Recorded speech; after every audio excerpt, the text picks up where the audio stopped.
Brought to you by ITIL.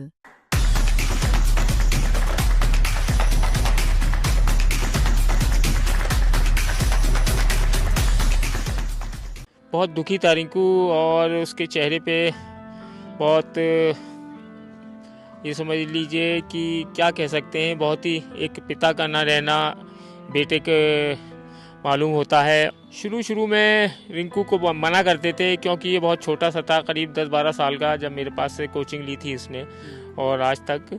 तो उसके पिताजी मना करते थे और उनकी कंडीशन नहीं थी कि हम बच्चों को खेल का सामान मुहैया करा सकें, पढ़ाई में लग जा, मगर वो उसका मन था खेलने में और वो मैच खेलने इधर उधर जाता रहता था।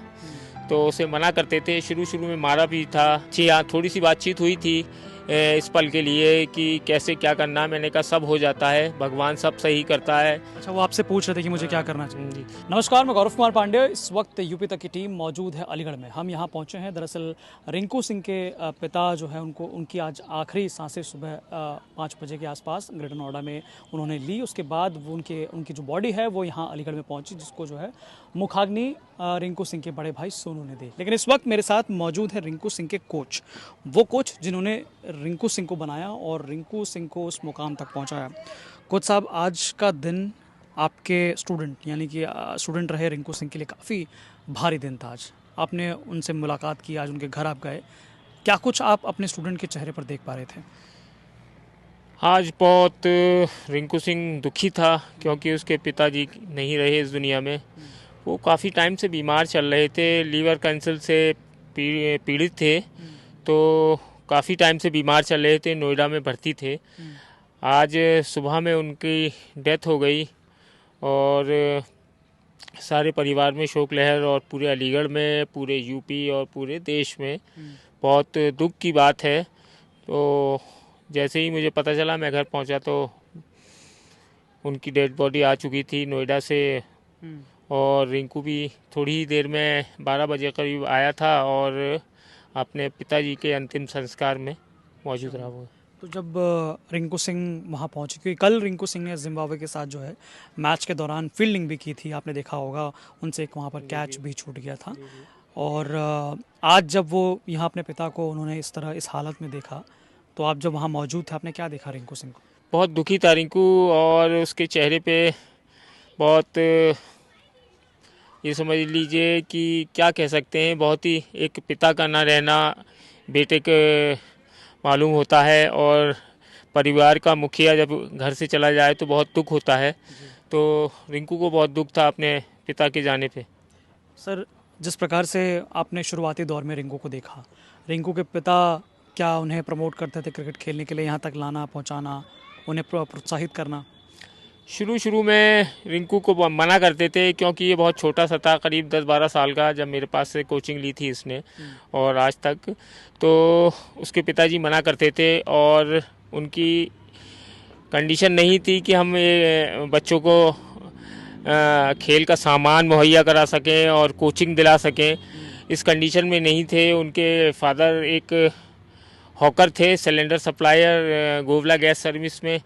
तो वो मना करते थे अपने बेटे को कि कहीं क्रिकेट मत खेल, कोई काम कर या पढ़ाई लिखाई में लग जा, मगर वो उसका मन था खेलने में और वो मैच खेलने इधर उधर जाता रहता था।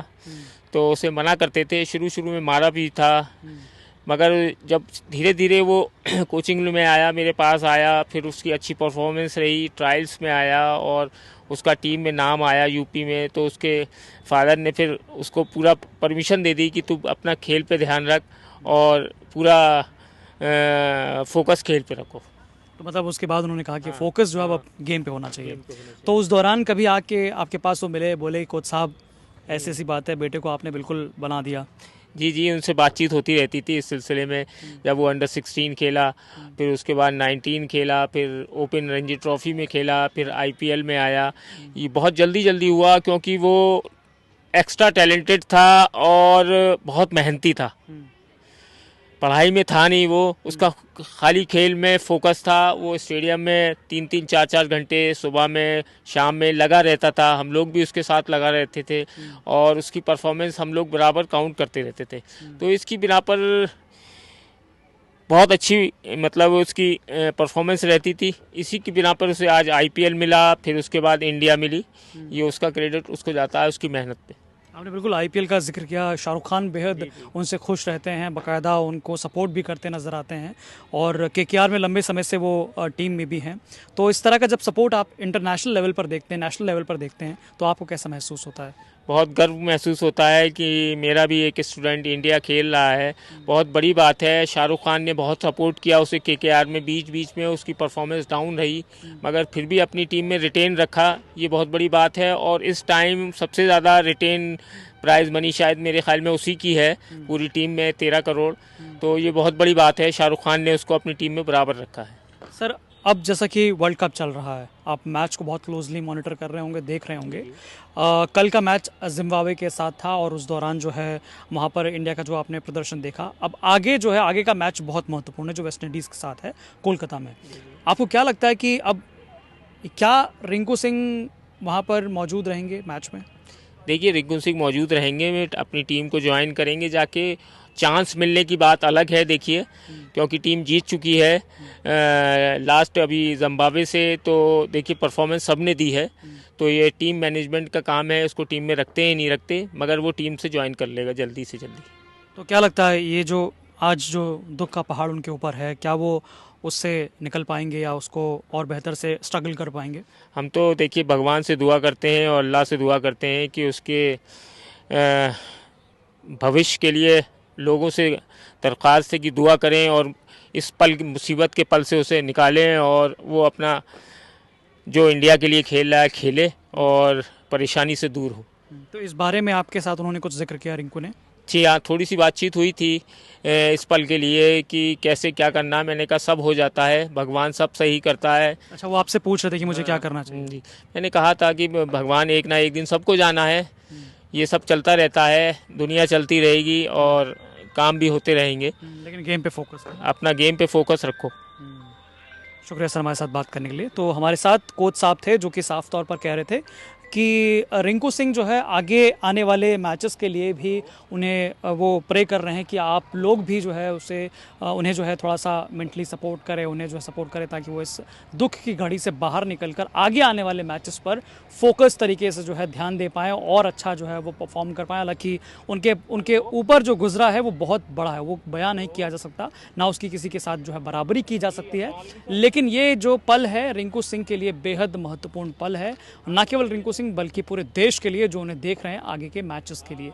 क्योंकि अभी वर्ल्ड कप चल रहा है, लेकिन दूसरी तरफ रिंकू सिंह के साथ ये जो घटना घटी है, उनके पिताजी जो उनको वो बहुत ज़्यादा चाहते, तो रिंकू सिंह के लिए एक पल इसीलिए बहुत महत्वपूर्ण है क्योंकि एक तरफ उनके पिताजी हैं जिनको वो बहुत मानते थे, बचपन से ही उनसे डांट खाई, उनके लिए उन्होंने जो इतना कुछ किया, वो भी बहुत खुश रहते थे रिंकू सिंह के परफॉर्मेंस से, रिंकू सिंह के जो देखते थे कि किस प्रकार से ये डेवलप कर रहे हैं, कितने अच्छे से परफॉर्म कर रहे हैं, तमाम देश के लोग, दुनिया के लोग जो उनकी चर्चा कर रहे हैं, तो बेहद खुश रहते थे। लेकिन आज जब वो चले गए हैं तो पीछे रिंकू सिंह अब अपने लिए जो है बेहद ज़्यादा जो है इस घड़ी में मुश्किल में हैं और इस बात को समझ नहीं पा रहे हैं कि आगे क्या करना चाहिए, क्या नहीं करना चाहिए। हालांकि कोच साहब ने उन्हें पूरी तरह से प्रोत्साहित किया कि आप आगे की गेम के लिए जो है उस पर फोकस करो, उस पर ज़्यादा ध्यान दो, बाकी ये सब जो है वो तो होता ही रहेगा।